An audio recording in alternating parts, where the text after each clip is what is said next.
आज बात करते हैं एक ऐसे टॉपिक की जिसने पूरी दुनिया में हलचल मचा दी है। ईरान पर हुआ हालिया मिलिट्री अटैक। इस पूरे मामले में एक तो है ऑफिशियल कहानी और दूसरी तरफ है कुछ ऐसे सवाल जिनका जवाब मिलना अभी बाकी है। तो चलिए इसी को समझने की कोशिश करते हैं। तो हुआ ये कि 28 फरवरी को ईरान के खिलाफ एक बड़ा मिलिट्री ऑपरेशन लॉन्च किया गया और इसने मिडिल ईस्ट, जो पहले से ही काफी तनाव में रहता है, वहां के हालात को और भी ज्यादा बिगाड़ दिया। मतलब जैसे आग में घी डाल दिया हो।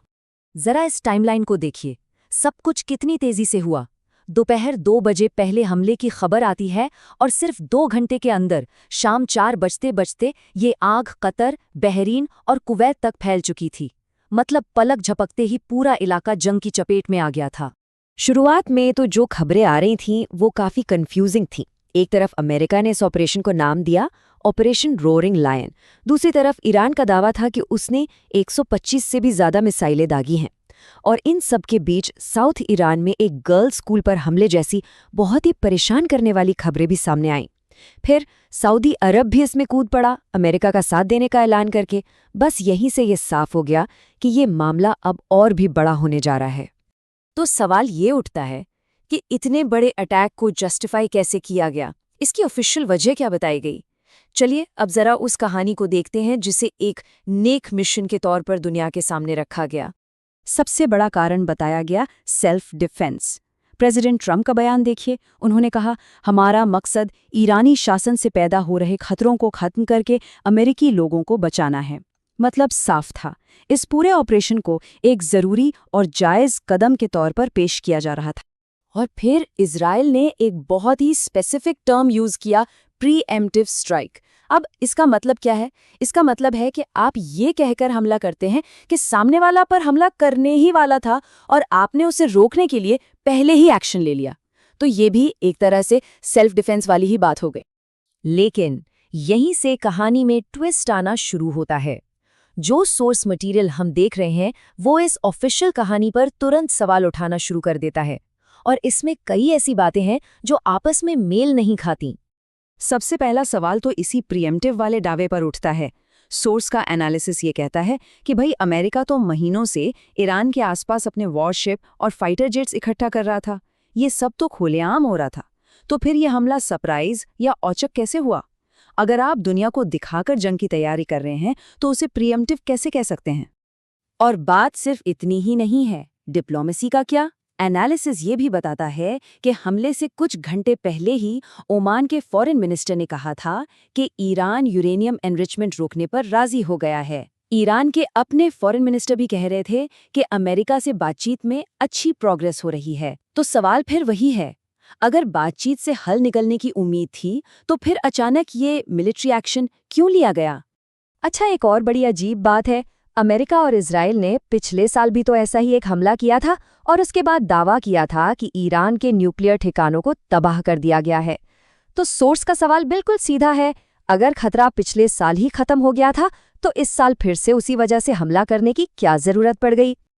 और ये देखिए, ये काफी दिलचस्प है। साल 2012 में डोनाल्ड ट्रंप ने एक ट्वीट में प्रेसिडेंट ओबामा पर आरोप लगाया था कि वो चुनाव जीतने के लिए ईरान से जंग छेड़ना चाहते हैं। और अब एनालिसिस कहता है कि उनके आलोचक ठीक यही बात उनके लिए कह रहे हैं। तो एक तरह से वो खुद उसी स्थिति में खड़े दिखाई दे रहे हैं जिसका उन्होंने कभी विरोध किया था। अब जरा इस मामले को एक बड़े पर्सपेक्टिव से देखते हैं, क्योंकि सोर्स के मुताबिक ये कहानी सिर्फ ईरान की नहीं है, इसका असर पूरी दुनिया पर पड़ रहा है, एक डोमिनो इफेक्ट की तरह। एनालिसिस ये तर्क देता है कि ये कोई एक अकेली घटना नहीं है, ये एक पैटर्न का हिस्सा है। देखिए, ये संघर्ष कैसे आगे बढ़ा है। पहले गाजा, फिर लेबनान और सीरिया, उसके बाद यमन और अब ईरान। ये एक एक करके देश इस आग की चपेट में आ रहे हैं और यही है वो डोमिनो इफेक्ट जिसके नतीजे बहुत खतरनाक हो सकते हैं। और इन सब के केंद्र में एक बहुत बड़ा सवाल है, वो है अकाउंटेबिलिटी, यानी जवाबदेही का। जैसा कि ईरान के विदेश मंत्री ने कहा था कि फिलिस्तीन का मुद्दा पूरी दुनिया की नैतिकता का टेस्ट है। एनालिसिस का भी यही कहना है कि जब फिलिस्तीन जैसे मुद्दों पर दुनिया खामोश रहती है तो इससे एक मैसेज जाता है। मैसेज ये कि इंटरनेशनल कानून को तोड़ना ठीक है और इसके लिए कोई सज़ा नहीं मिलेगी।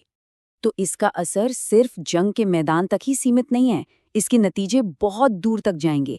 इकॉनमी पर असर पड़ सकता है क्योंकि ईरान हॉर्मुज़ स्ट्रेट को बंद करने की धमकी दे सकता है, जहां से दुनिया का बहुत सारा तेल गुजरता है।